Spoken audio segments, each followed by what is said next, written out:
بسم اللہ الرحمن الرحیم۔ السلام علیکم اسٹوڈنٹس، امید کرتا ہوں کہ آپ سب لوگ خیریت سے ہوں گے اور خوش ہوں گے۔ تو بچوں، کلاس 10th اسلامیات کا گیسٹ پیپر لے کر میں حاضر ہوں۔ تو سب سے پہلے بچوں شارٹ سوالات اس کے دیکھ لیجئے کہ پہلا شارٹ ہے کہ انجیل مقدس کا انداز تخاطب کیسا ہے۔ دوسرا ہے حدیث و سنت کا مفہوم بیان کریں۔ تیسرا منکر نکیر کا کیا کام ہے۔ چوتھا حضرت جبرائیل علیہ السلام کی صورت کے متعلق حدیث مبارکہ تحریر کریں۔ پانچواں ہے اہل کتاب سے کون لوگ مراد ہے۔ چھٹا ہے حدیث نبوی کی حفاظت کے لیے کیا اقدامات کیے گئے۔ سیونتھ ہے ایمان مفصل میں اہم ہم کن عقائد کی گواہی دیتے ہیں۔ ایٹتھ ہے عقیدہ آخرت کے بارے میں قرآن مجید کی ایک آیت اور اس کا ترجمہ لکھے۔ نائنتھ ہے مقام برزخ سے کیا مراد ہے۔ ٹینتھ ہے عقیدہ آخرت کی ایک عقلی دلیل پیش کرے۔ 11th ہے زکوٰۃ ادا کرنے کی تاکید کے بارے میں حدیث مبارکہ بیان کریں۔ 12th ہے زکوٰۃ و عشر کو مکمل اور بروقت ادا کرنے کے 3 معاشرتی فائدے لکھیں۔ حج کی شرائط بیان کریں۔ 14 ہے حج اور عمرے کا فرق واضح کریں۔ اس کے بعد ہے 15 ہے حج سے مسلمانوں کی وحدت کا مقصد کیسے حاصل کیا جا سکتا ہے۔ 16 ہے عسکری معاملات کو ملکی مفاد میں راز میں رکھنے کی سیرت طیبہ سے مثال دیں۔ 17 ہے غزوہ تبوک کے اسباب مختصر تحریر کیجیے۔ 18 ہے حجۃ الوداع سے کیا مراد ہے۔ 19 ہے حجۃ الوداع کے موقع پر نبی کریم صلی اللہ علیہ وآلہ وسلم نے مسلمان کی کیا تعریف بیان فرمائی۔ 20 ہے آپ صلی اللہ علیہ وآلہ وسلم نے غدیر خم کے مقام پر کیا عمل فرمایا اور اس کی کیا اہمیت ہے۔ 21 ہے حجۃ الوداع کے موقع پر نبی کریم صلی اللہ علیہ وآلہ وسلم نے فضیلت کا معیار کسے قرار دیا۔ 22 ہے آپ صلی اللہ علیہ وآلہ وسلم نے عرفات کے میدان میں کیا عمل فرمایا۔ 23 ہے صلح رحمی کا معنی کیا ہے۔ 24 ہے صلح رحمی کے بارے میں ایک حدیث مبارکہ کا ترجمہ لکھیں۔ اور 25 ہے صلح رحمی کے بارے میں ایک آیات مبارکہ کا ترجمہ لکھیں۔ 26 ہے صلح رحمی کے بارے میں سیرت صحابہ سے ایک واقعہ تحریر کریں۔ 27 ہے قطع رحمی کے بارے میں ایک وحید لکھیں۔ 28 ہے وصال نبوی کے ساتھ نبوت اور رسالت کا باب بند ہونے سے کیا مراد ہے۔ اور اس کے بعد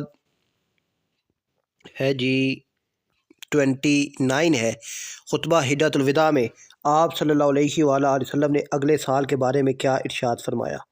اور 30 ہے آپ صلی اللہ علیہ وآلہ وسلم نے غدیر خم کے مقام پر کیا عمل فرمایا اور اس کی کیا اہمیت ہے۔ آخری سال آپ صلی اللہ علیہ وآلہ وسلم کا جنت البقیع اور احد کی زیارت کرنا کس بات کی طرف اشارہ تھا۔ 31 ہے حضرت عائشہ کو رسول اللہ صلی اللہ علیہ وآلہ وسلم کی بیویوں میں کس پر بہت رشک آتا تھا اور کیوں۔ آپ صلی اللہ علیہ وآلہ وسلم نے خواتین پر دست درازی کرنے والوں کے بارے میں کیا فرمایا۔ 33 ہے آپ صلی اللہ علیہ وآلہ وسلم کے بیٹے اور بیٹیوں کے نام کیا ہیں۔ 34 ہے نبی کریم صلی اللہ علیہ وآلہ وسلم کی بات دہرانے کے پیش نظر کیا وجہ تھی۔ 35 ہے تنبیہ کرنے کے لیے مربی کو کون سا اسلوب اختیار کرنا چاہیے۔ 36 ہے آپ صلی اللہ علیہ وآلہ وسلم مجمع عام میں تربیت کیسے فرماتے تھے۔ 37 ہے آپ صلی اللہ علیہ وآلہ وسلم اپنی رضائی ماؤں کے ساتھ کیسے پیش آتے تھے۔ 38 ہے مخاطب کی فہم کے مطابق اس سے بات کرنا کیوں ضروری ہے۔ 39 ہے پردہ پوشی کے متعلق کسی آیت کا ترجمہ تحریر کریں۔ 40 ہے پردہ پوشی کے 2 فوائد تحریر کریں۔ 41 ہے اخلاق و تقوی کا مفہوم بیان کریں۔ 42 ہے اخلاص کے 3 فوائد تحریر کریں۔ 43 ہے سورۃ الداہر میں کن ہستیوں کا اخلاص بیان کیا گیا ہے۔ 44 ہے بدشگونی کیوں حرام ہے۔ 45 ہے نیک شگون کیوں جائز ہے۔ 46 ہے صلح حدیبیہ کے موقع پر آپ صلی اللہ علیہ وآلہ وسلم نے کس طرح فال نکالی۔ 47 ہے جادوگر کی حقیقت کیا ہے؟ 48 ہے ستاروں سے فال کیوں نکالی جاتی ہے؟ اس کے بعد ہے جی 49 ہے کہ غیبت اور بہتان کے دو نقصانات تحریر کرے۔ 50 ہے غیبت کے معنی بیان کرے۔ 51 ہے غیبت کے متعلق ایک آیت اور اس کا ترجمہ تحریر کرے۔ 52 ہے غیبت اور بہتان کیوں حرام ہے۔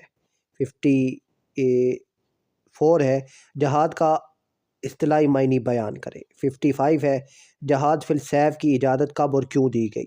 56 ہے اسلامی ریاست کے کوئی سے دو اہم اصول بیان کرے۔ 57 ہے قرارداد مقاصد کے متعلق آپ کیا جانتے ہیں۔ 58 ہے شراکت سے کیا مراد ہے اور اس طرح کا کاروبار جائز ہے یا ناجائز۔ مضاربت سے کیا مراد ہے۔ 60 ہے معاشرے میں رائج سودی کاروبار کی کون کون سی شکلیں ہیں اور کوئی سی دو اقسام کے نام لکھیں۔ 61 ہے قرض حسنہ سے کیا مراد ہے۔ 62 ہے حضرت زید بن علی رضی تعالیٰ عنہ کی کتاب کا نام لکھیں۔ 63 ہے حضرت زید بن علی رضی تعالیٰ عنہ کے ذوق عبادت کے بارے میں لکھیں۔ اس کے بعد ہے 64 ہے حضرت اسماء رضی تعالیٰ عنہا کے صبر و استقامت کا واقعہ لکھیں۔ 65 ہے حضرت عمرو بن عاص رضی تعالیٰ عنہ کے قبول اسلام کا واقعہ لکھیں۔ 66 ہے حضرت زید رضی تعالیٰ عنہ کہاں دفن ہوئے۔ 67 ہے حضرت ایمن رضی تعالیٰ عنہا کی ہجرت کا واقعہ لکھیں۔ 68 ہے جنگ یمامہ میں حضرت عمارہ رضی تعالیٰ عنہا کا کردار لکھے۔ 69 ہے حضرت عمرو بن عاص رضی تعالیٰ عنہ کی فضیلت پر دو احادیث لکھے۔ 70 ہے ابن عربی رحمۃ اللہ تعالیٰ علیہ کو شیخ اکبر کا لقب کس نے دیا تھا۔ 71 ہے شاہ عبدالعزیز رحمۃ اللہ تعالیٰ علیہ کی قوت حافظہ کا واقعہ بیان کریں۔ 72 ہے شیخ اکبر رحمۃ اللہ تعالیٰ علیہ کی مشہور کتب کے نام لکھے۔ 73 ہے ابن عربی رحمۃ اللہ تعالیٰ علیہ نے مفتوحات مکیہ کہاں تصنیف کی تھی۔ 74 ہے علامہ ابن رشد رحمۃ اللہ تعالیٰ علیہ کی تصانیف کے نام تحریر کریں۔ 75 ہے حضرت شیخ عبداللطیف کاظمی رحمۃ اللہ تعالیٰ علیہ کی زندگی کا ایک مشہور واقعہ لکھے۔ 76 ہے حضرت شیخ عبدالرحمن جامی رحمۃ اللہ تعالیٰ علیہ کے تحصیل علم کے واقعات لکھے۔ 77 ہے حضرت شیخ عبدالرحمن جامی رحمۃ اللہ تعالیٰ علیہ کی تصانیف کا ذکر کرے۔ 78 ہے حضرت عثمان مروندی رحمۃ اللہ تعالیٰ علیہ کی دینی خدمات کا ذکر کرے۔ اور پھر ہے جی 79 ہے حضرت شیخ عبداللطیف کاظمی رحمۃ اللہ تعالیٰ علیہ کے حصول علم کا تذکرہ کریں۔ تو یہ بچوں 79 شارٹ سوالات تھے، تو ان میں سے اگر کسی سوال کا جواب اگر آپ کو نہیں ملتا تو آپ نے کمنٹ سیکشن میں پوچھنا ہے، انشاءاللہ آپ کو اس کا جواب بتایا جائے گا۔ اپنا خیال رکھیے گا، اور نیکسٹ ویڈیو میں انشاءاللہ تفصیلی سوالات آپ سے ڈسکس کیے جائیں گے۔ اللہ حافظ۔